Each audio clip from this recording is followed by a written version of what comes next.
There are a huge number of options when it comes to the different sectors of the food service industry, ranging from a pie in the middle of the night at a service station to a very expensive dining experience at a nice restaurant.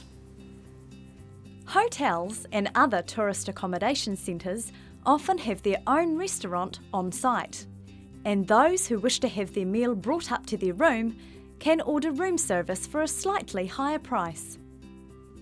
In the past, restaurants were connected to accommodation establishments, but over time, chefs wanted to branch out on their own. So now we find restaurants all over the place on their own, and they're not necessarily connected to accommodation at all.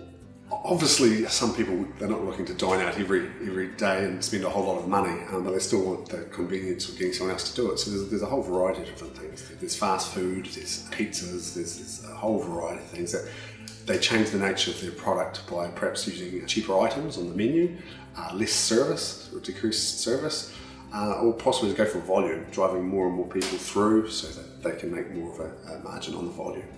In the food service industry, it's hard to find anything to compete with the price and speed of the fast food outlets. They're well-oiled machines with an exact formula for every item.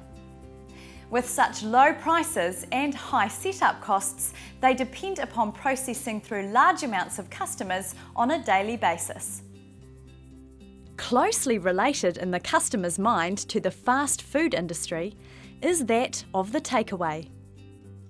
These are usually much smaller operations, and as customers take their food away for consumption, their venues can also be very modest. A typical Kiwi classic would be the local fish and chip shop, and more recently, many Chinese, Indian, and Thai takeaway places have become available. We often expect to see food outlets along the street, but that's not always the case. So shopping can be a stressful and tiresome exercise.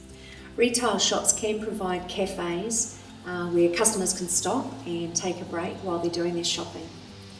They'll be able to revitalise themselves, have a think about what they've seen, and hopefully go back and make some purchases.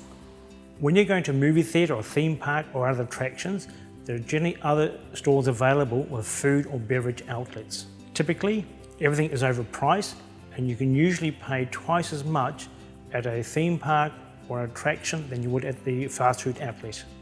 But the food and drink adds to the experience. And just imagine a movie without popcorn.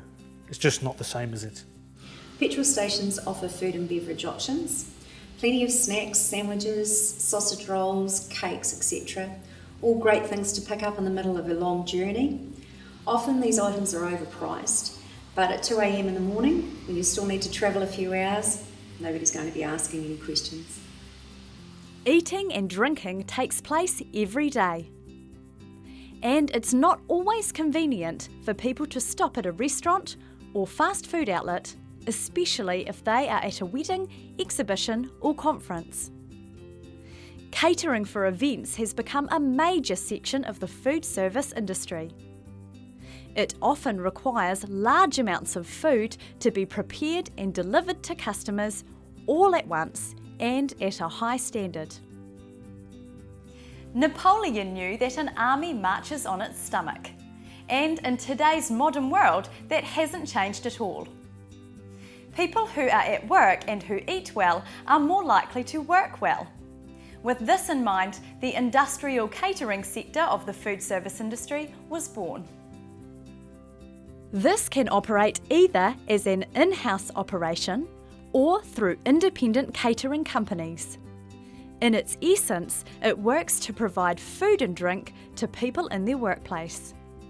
Very similar to industrial catering is welfare catering.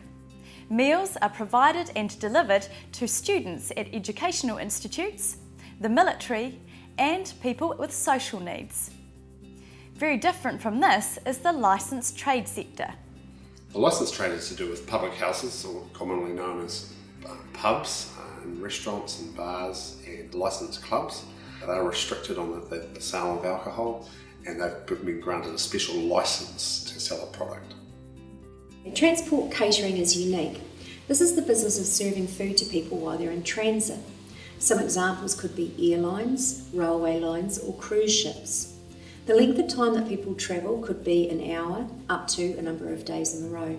So you can imagine that the types of services and the standards of services can vary greatly. Lastly, we come to outdoor catering, also known as event catering. This is often used for major events where food and drink need to be provided for guests and clients.